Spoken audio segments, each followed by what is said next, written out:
that day again. 2.6. Let's see. Wish I did. Oh. Going live. We going live. Yeah. Alright, let's see. Balling live. There we go.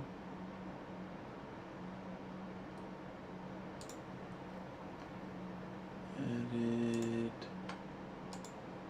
What's up? What's up? We got people piling up in here. Sorry I'm late. Sorry I'm late. I do apologize. I do apologize. It was supposed to start an hour ago. My bad. Luckily, we ain't gonna be here too long, so we should be alright. We should be alright. Yes, sir. Yes, sir. How y'all beautiful people doing? No, seriously though, how are you doing? How are you feeling? How's your mental state right now? Hope is good for every last one of you guys. Seriously, I do.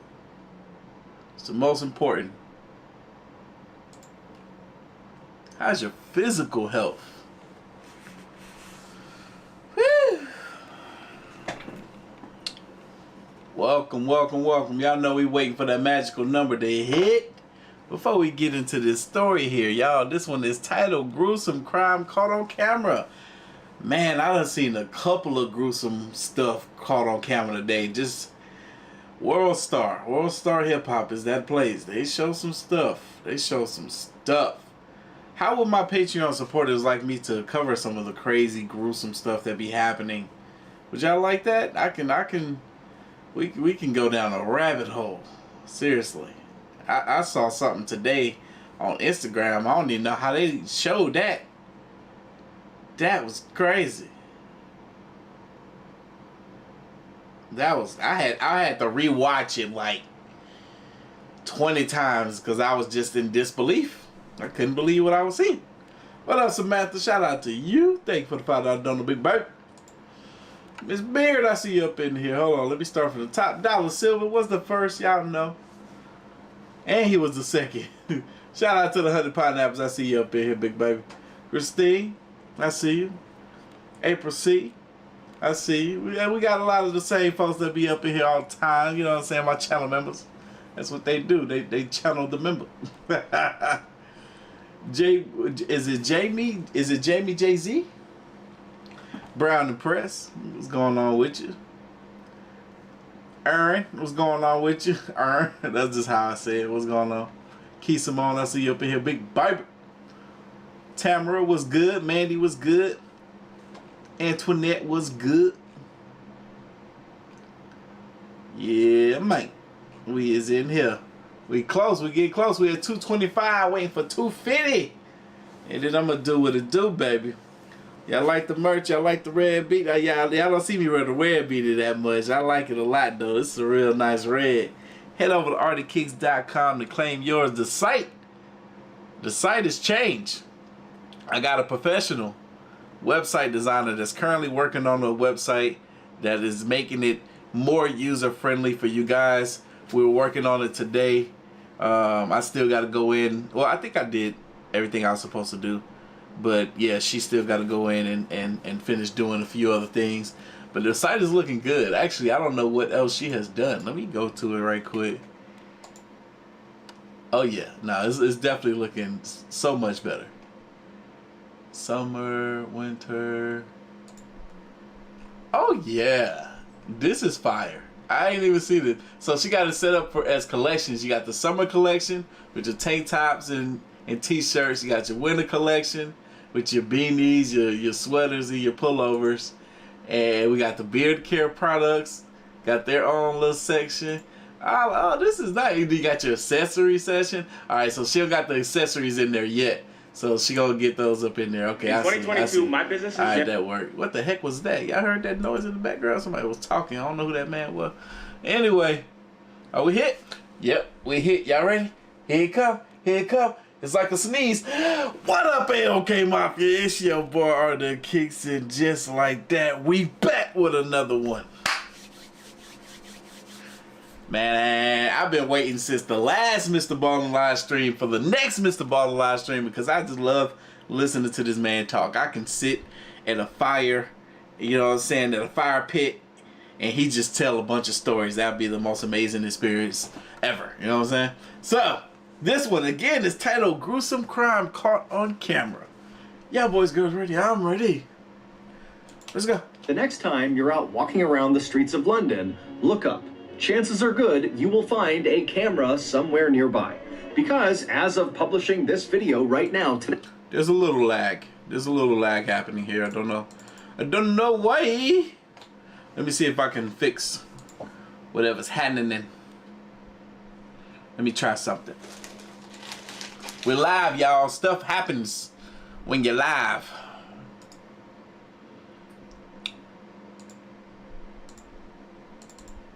The next time you're out walking around the streets... There's still a lag happening. Hold on, let me see. Let me try a different video player.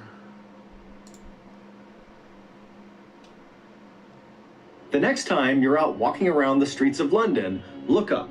Chances are good you will find a camera somewhere nearby. There's still a lag happening, so I'm just gonna... Maybe it'll fix itself. The next time you're out walking around the streets of London, look up. Chances are good you will find a camera somewhere nearby. Because as of publishing this video right now today, London is one of the most surveilled cities in the entire world, with citizens being filmed up to 70 times a day. Woo! Now, the reason for all of these cameras is to deter and more effectively prosecute criminal activity. But the vast majority of the footage these hundreds of thousands of cameras all over London capture every day is just normal people doing normal things. But periodically, these cameras will capture people doing just horrible, illegal things. And today, I'm going to tell you the story behind one of those types of videos. Now, at first glance, the video clip, which we're going to play, will not be that shocking. But trust me, with context, it's horrifying. But before we get into that story, if you're a fan of the strange, dark, and mysterious delivered in story format, then you've come to the right place because that's all we do, and we upload once a week. So, if that's of interest to you, in your will, please give the like button a treasure map that leads to a pot of gold. However, replace the gold with a $6 gift certificate to Blockbuster. Also, please subscribe to our channel and turn on all notifications. Before Mrballen get into the story, I see a lot of people are asking me how am I doing. Be honest, to be honest with y'all, today was a struggle day. Today scared me. If anything, I left the gym this morning, and as mind you, I had a lot to do today. I was supposed to have Nadia over here. We were going to film some skits. I was supposed to film a sponsored video.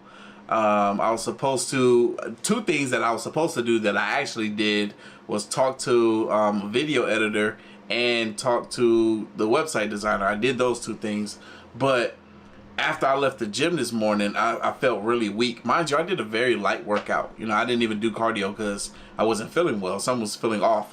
I felt weak. I felt like I was going to pass out several times.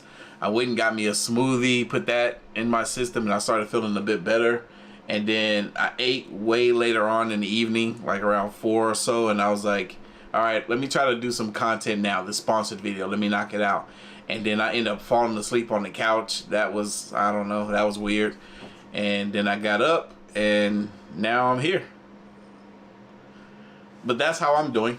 So you don't miss any of our weekly uploads. Okay, let's get into today's story.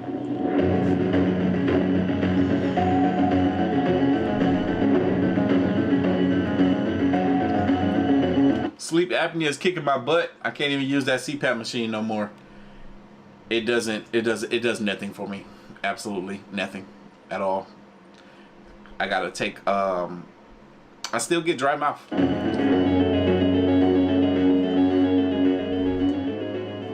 On the morning of Friday, June 11th, 2021, in a suburb in the northwest of London, a man named David Klein woke up to his early morning alarm. David rolled out of bed, he got dressed, and he very carefully made his way downstairs to start getting ready for work. As David moved around this old brick house he was in, he was very careful not to make much noise because he didn't want to wake up his roommate, a 67-year-old widow named Deborah Chong. Deborah was technically David's landlord, but she didn't charge him any rent. The two had met in church, and when Deborah had learned that David didn't really have a place to live, she had immediately volunteered her house and told David to come live with her for free. David couldn't believe her generosity and immediately took her up on the offer. And then after he had moved in, he learned that he was far from the first person who Deborah had allowed to come and live in her house rent-free. It would turn out Deborah, whose late husband had given her a ton of money in his will, felt like it was her responsibility and her duty to use her ample resources to house people that were kind of down on their luck. She said it was her way of serving God. Also, David got the impression that Deborah just liked having people living with her in her home. It made her happy. But David would notice a distinct change in Deborah's personality around the time the COVID-19 pandemic started in early 2020. At that time, Deborah, like many other people, was very concerned about this global health crisis and wanted to learn more about what was happening and what could happen in the future. And so the way she did that is she obsessively began going on YouTube and began consuming COVID-19 related content and political content surrounding COVID-19 and the pandemic and lockdowns. But instead of becoming more educated and well-versed on what was happening in the world, Deborah's constant consumption of COVID-19 related content on YouTube really just made her feel incredibly stressed out and anxious. And as David began to see firsthand, Deborah's sudden high levels of anxiety really began wreaking havoc on her life. Years earlier, Deborah was officially diagnosed with paranoid schizophrenia, which is a mental illness that causes bouts of psychosis, which is like losing touch with reality. Now, pre-COVID, pre-pandemic, her symptoms were so mild that she basically led a totally normal life. But once the pandemic started and her YouTube quest for information caused that spike in stress and anxiety, it caused a spike in her symptoms. Yo, thank you for reminding me. I forgot that I have a humidifier that I can use. I'm gonna start back using that again. Yeah, no, that CPAP machine is not helping, and I think I need to go. I'm gonna make an appointment with a doctor next week to see if I have any other underlying health conditions, because I don't like the fact that my mouth will stay dry during the day now. After my doctor had prescribed me some medication, now it's like it made matters worse. I don't know. I'm gonna go back a little bit. I'm sorry about that. Mild that she basically led a totally normal life. But once the pandemic started and her YouTube quest for information caused that spike in stress and anxiety, it caused a spike in her symptoms. And so she began suffering from frequent and lengthy hallucinations and delusions. One time, David came home from work, and when he went inside the house, he found Deborah sitting at the kitchen table, diligently writing these handwritten letters to various British public figures. And when David asked her what she was doing, she explained to him that these British public figures were speaking directly to her through the YouTube videos she was watching. And so these handwritten letters were her response letters back to these public figures. In May of 2021, Deborah's hallucinations had gotten so bad that doctors intervened and forcibly injected her with an antipsychotic medication. And while these meds definitely reduced Deborah's symptoms, they also had some pretty negative side effects as well. Namely, they totally curbed her appetite and they made sleeping really challenging. And so See, these medications that they be giving you, they be having different side effects that come with some of these things. Yeah, Gemini Queen, I had a really good smoothie today that actually helped me feel a lot better. I went to Planet Smoothie, not no Smoothie King, but yeah, like one of the medications, or like two of the things they gave me, like one was a pill that on the bottle it says can cause you to feel sad or experience depression and all this type of stuff. And like a couple of days after taking it, I kind of was feeling those symptoms, so I stopped taking it. and then the other one was like this weird inhaler that you have to suck in. It doesn't like spray out. You have to suck it in, and it just causes, put this chemical, this weird powder or something in your mouth, and I don't know. It was strange. I don't like it. I don't like it.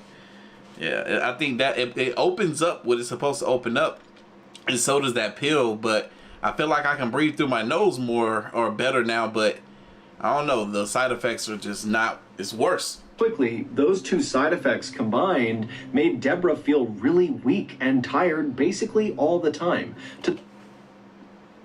I also feel that. The point where she sometimes needed David to literally hold her up by her arm just to walk down the street. Now, David, of course, had no problem helping Deborah with whatever she wanted. I mean, she had done so much for him, but David had work, and so he was only really available to help her in the mornings and in the evenings during the week. And so he had actually spoken to Deborah about hiring a full-time caretaker that could live with her and just take care of her at the level she needed all the time. Yeah. And Deborah was open to it. She actually called a company that offered that service, and they told her they would get someone out to her, but it would take some time before her caretaker was actually assigned to her.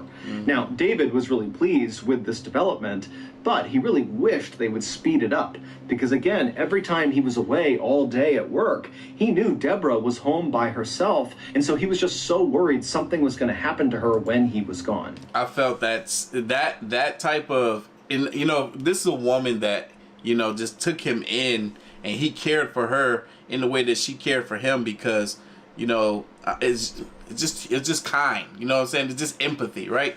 But imagine that being the case for a loved one. I experienced something similar to that. My mother needed care all the time, and I had told her, I'm like, hey, look, you need to get you someone that can, a caretaker, somebody that can look after you all the time, because I can't do it. It was like him. I had to do it in the morning and in the evening because I had to work, right?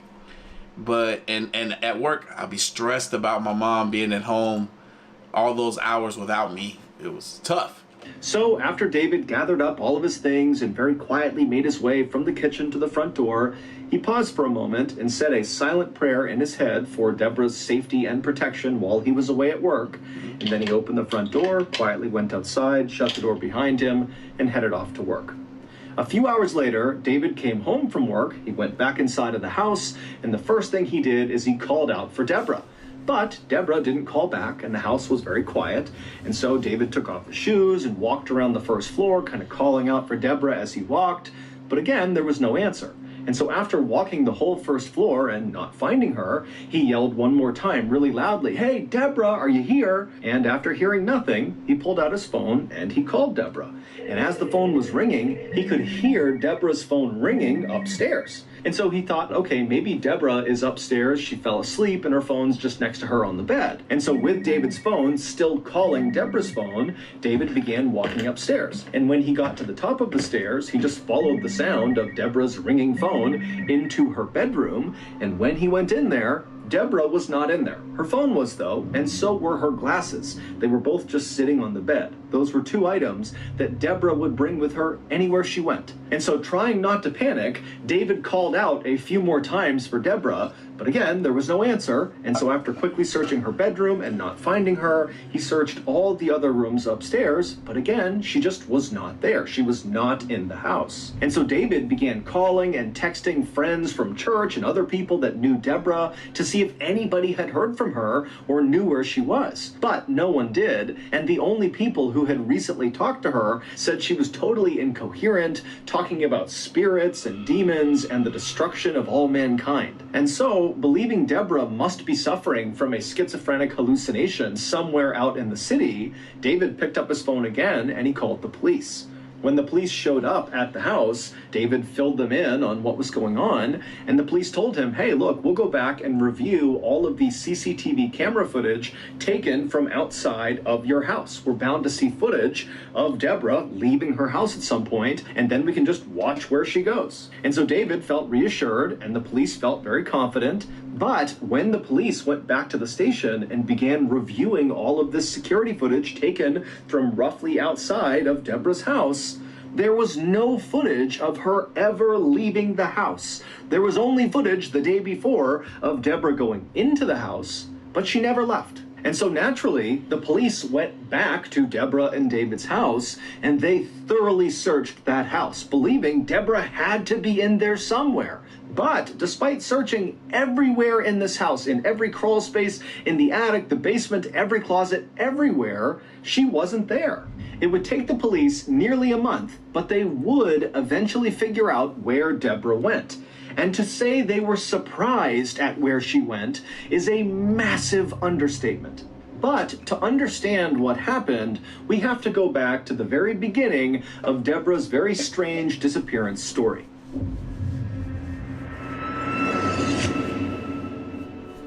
Wait, hold on. I don't know about you guys, but for me, as we get more technically advanced, I feel like crimes should minimize. Crimes should deteriorate to some degree, especially the type of crimes that we hear about in these videos, right? I was on TikTok earlier today and I was hearing crazy stories. There's so many stories that are out right now of men taking the lives of all of their children, their wives, all this type of stuff. Like, I saw this TikTok, this girl just told 3 stories back to back of that happening, and in recent times too. I'm like, what's going on with these people? Aren't they wise enough to know that they're gonna get caught? For us to hear the stories and see the imagery, it means they got caught. What is... Last weekend, I looked over and I saw old Seagull Lung sitting at his miniature 1999 era G3 iMac, and I couldn't help but notice he was looking a little downtrodden. And when I saw what he was doing on his iMac, I knew why. He was hitting refresh over and over and over again on his MySpace page, and it wasn't changing the numbers. Old Lung hasn't had a view on his MySpace page since 2010. To cheer him up, I decided I would purchase a MySpace view bot and flood his page with tens of views. So I ran over to my windmill-powered laptop and began slapping away at the keys to navigate to an online vendor that sold MySpace view bots. However, as soon as I clicked on the link, www.thiswebsiteisavirus, not an online vendor for MySpaceViewbots.com, I knew I had made a terrible mistake. Unbelievably, that website was riddled with malware, and so immediately my windmill-powered laptop caught on fire and then exploded, sending shrapnel raining down on me. Luckily, old Lung was in the other room and he heard the commotion and he leapt into the room and he pushed me out of the way just in time. And then after the dust had settled, old Lung gave me a big hug and then slapped me right in the anti-tragus and said, Papa, wenn du ständig auf gefährliche Webseiten klickst, dann brauchst du NordVPN. Which of course in German means, Papa, if you're going to keep clicking on dangerous websites, then use NordVPN. And boy was old Lungy right. A VPN, or virtual private network, is a service that keeps you safe when you browse the internet. And NordVPN is the brand name in the VPN space. Not only will NordVPN keep your data safely behind their wall of next-generation encryption, but also, most importantly, they will block malware hosting websites and annoying pop-up ads and botnet control. So, if your online shopping seems to always turn into explosions and other various catastrophes caused by malware-hosted websites, then you need to take old Lungy's advice too and sign up for NordVPN today. Right now, you can sign up for a 2-year plan at a huge discount, plus get 4 additional months for free when you go to nordvpn.com/Mrballen. And it's risk-free with Nord's 30-day money-back guarantee. That's nordvpn.com/Mrballen, or click the link in the description below. Okay, back to the story.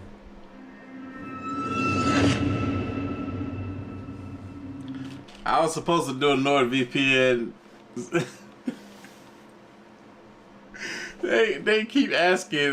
They asked me yesterday. I was like, nah, I'm good. It all started... And I use NordVPN. I should do that sponsorship. It will pay for my usage of NordVPN. About 10 months before Deborah actually went missing in August of 2020. That month, Deborah met a 36-year-old woman named Gemma Mitchell at one of her church prayer groups. Like Deborah, Gemma was very religious, and so the two women became fast friends despite being 30 years apart in age. Deborah would confide in Gemma about her mental health struggles, and Gemma would confide in Deborah about her house/financial troubles. Basically, Gemma, a couple years earlier, had given money to a contractor to fix up her house, but the contractor had taken her money, not done any work, and then run off, basically robbing Gemma. But Gemma really needed to do these renovations, and so she wound up hiring a second contractor who did begin work, but during this process, Gemma realized she would never be able to recover the money that was stolen from her from the first contractor, and so when she realized she wasn't going to get that money, she knew she would not be able to fully pay the second contractor for his work. And so when the second contractor found out he was not going to get paid, he stopped work immediately, despite the fact that there was no working heat in Gemma's house and there was a huge hole in her roof. But Gemma had no way to fix this, and so she and her mom were just living in this house that was just totally freezing all the time. Deborah had been so moved by Gemma's situation that very quickly after meeting her, she offered £200,000 to Gemma to finish the renovations on her house.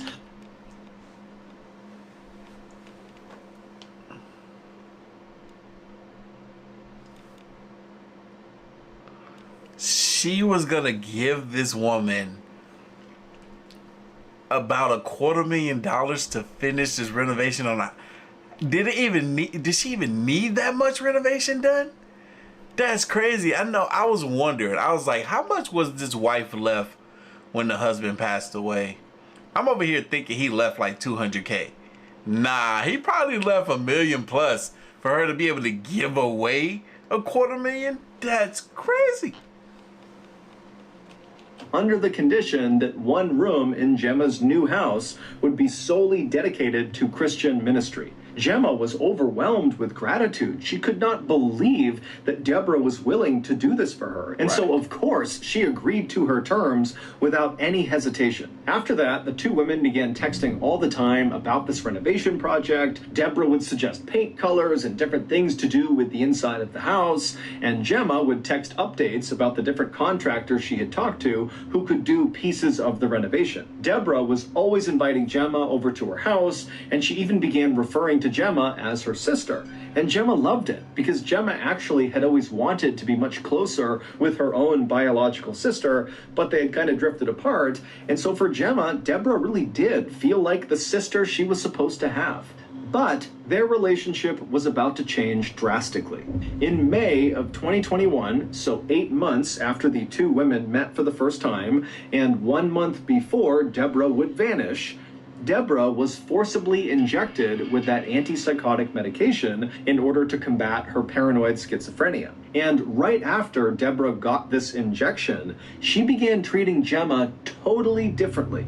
She basically stopped communicating altogether with Gemma, and then in the rare times she would text Gemma, it was just to berate her about being a hoarder or being too messy and sloppy. Gemma didn't really know what to make of her friend's new behavior, but she knew, Deborah was going through a really tough time, and so Gemma just kind of took the abuse and didn't say anything. When Gemma did try to talk to Deborah by asking about the renovation project, which was quickly approaching on the horizon, Deborah would tell Gemma not to talk about it, that it was too stressful and just don't bring it up again. And then one day, Deborah just called Gemma out of the blue and said, "I'm not funding the renovation anymore. It's over. You're on your own." What in the world kind of shot was that? What kind of shot can they give you that can change and alter your mood that drastically? Wow. That ain't good at all.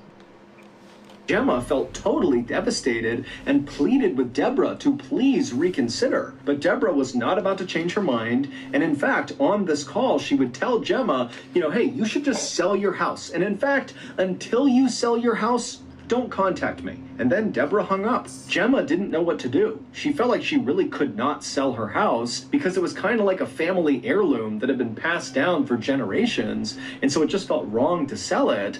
But on the other hand, without help, she would never have enough money to fix the house up. And so she was totally stuck, and she felt like her only option was to go to Deborah and have one more conversation and just really plead her case and see if maybe there was some chance Deborah would change her mind. So, on the morning of June 11th, 2021, so this is the day that Deborah goes missing, Gemma showed up on Deborah's porch and rang her doorbell. She arrived just after David had left for work. A few moments later, Deborah slowly made her way to the door. She opened it up. She saw Gemma out there and asked, what's going on? And Gemma just very politely said, would you please let me come in? And can we just talk one more time about the renovation? And Deborah, who was not very enthused at the idea of having this conversation, said, you know what? Okay, come on in. And so Gemma would go inside and the two women would go sit down and they'd exchange some pleasantries. And then at some point when there was a break in the conversation, Gemma brought up the renovation. She had actually written out this whole speech about how incredible Deborah was and how these renovations, if they went through with them, would mean so much to her, Gemma, and her family. But as Gemma is going through this pitch, Deborah just cuts her off and says, Gemma, I'm sorry, but my decision is final. I am not paying for the renovation. I'm sorry. A little while later, both Gemma and Deborah would leave Deborah's house. And there actually is CCTV footage that shows the pair walking on Deborah's street right outside of her house.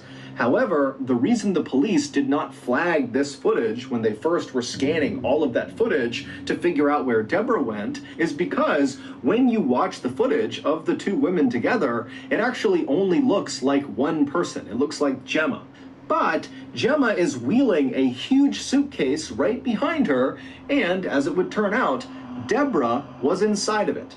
It's assumed that after Deborah was forcibly given that antipsychotic medication for her paranoid schizophrenia, that it really leveled her out. She was suddenly thinking very clearly for the first time in months. And in this clear state of mind, it's believed she realized the 200,000-pound gift she was giving to Gemma, someone she barely knew, was a bad decision. And so she just wanted to back out of it. And so, back inside of Deborah's house, when Deborah and Gemma are sitting there, and Gemma is doing her speech to try to convince Deborah to change her mind, and Deborah is saying, no, my final answer is no, it's over. So, instead of Deborah losing her mind and going crazy, or just being different in a bad way after receiving this injection, it was the opposite. She was actually wising up to some stuff and was thinking more clearer after receiving this injection. Interesting. That would make sense because that's kind of what the injection was given to her for, because she was already loony after hearing about the Rona.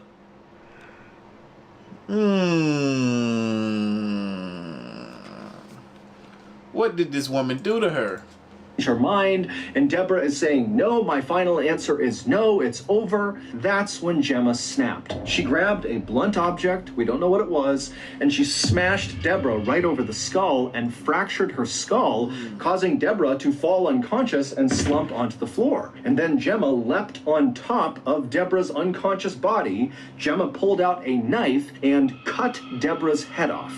And then afterward, Gemma cleaned up all the blood in the house and then stuffed Deborah's body and head into that big suitcase. And then after Gemma stole several legal documents and a copy of Deborah's will, she walked out of Deborah's house with Deborah in the suitcase behind her. Gemma would walk with Deborah all the way back to her house, and then she would leave the suitcase, with Deborah still inside of it, in her backyard. She would just leave it there. Bro, wait. Did she plan this? Did she plan to do that? Because why else would you have empty suitcases? This woman beheaded another person you would almost think she has done that before. Wow, this is crazy. Wow. For 2 weeks, and then after those 2 weeks, Gemma would take the suitcase again, still with Deborah's body inside of it, and transport it 250 miles away to a seaside town where she would dump it. And in that seaside town, some vacationers would discover Deborah's body and call it into the police. On July 6th, 2021, police would arrest Gemma on suspicion of murder.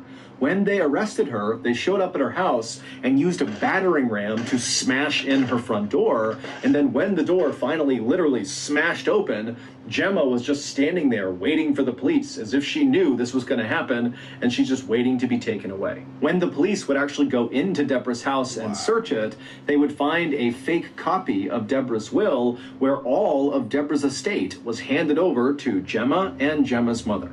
In October of 2022, Gemma was found guilty of murder and sentenced to life in prison with a minimum term of 34 years. To this day, Gemma insists she did not kill Deborah.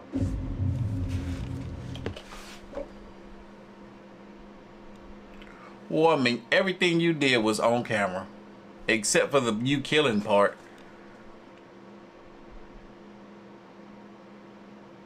Oh my God. It's on camera. They got you red-handed. The suitcases that you dumped, they saw your vehicle when they pulled up 200 miles away to the location where you dumped the bodies. They're probably still in the same suitcases that you had. They went to your house. They saw the legal documents, the fake legal documents, the fake wills and stuff. You were trying to be slick. You were trying to do something. You was trying to get this woman for all her money. The audacity. After she was kind enough to lend you some money to get some more of that work done, you go and do stuff like this? You take her life? The sweetest little old lady in the world? What? You deserve to die in prison. You do. Absolutely. Put her under the jail.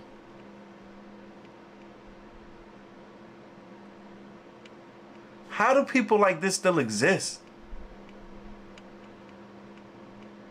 Haven't times changed enough to where people just wised up and realized that they're not going to get away with none of this stuff?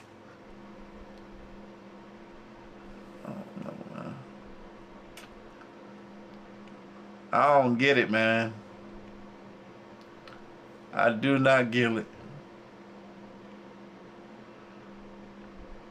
It ain't right. It ain't right at all. So that's going to do it. If you got something out of this episode, Man. All right, y'all. Let's end the live stream, man.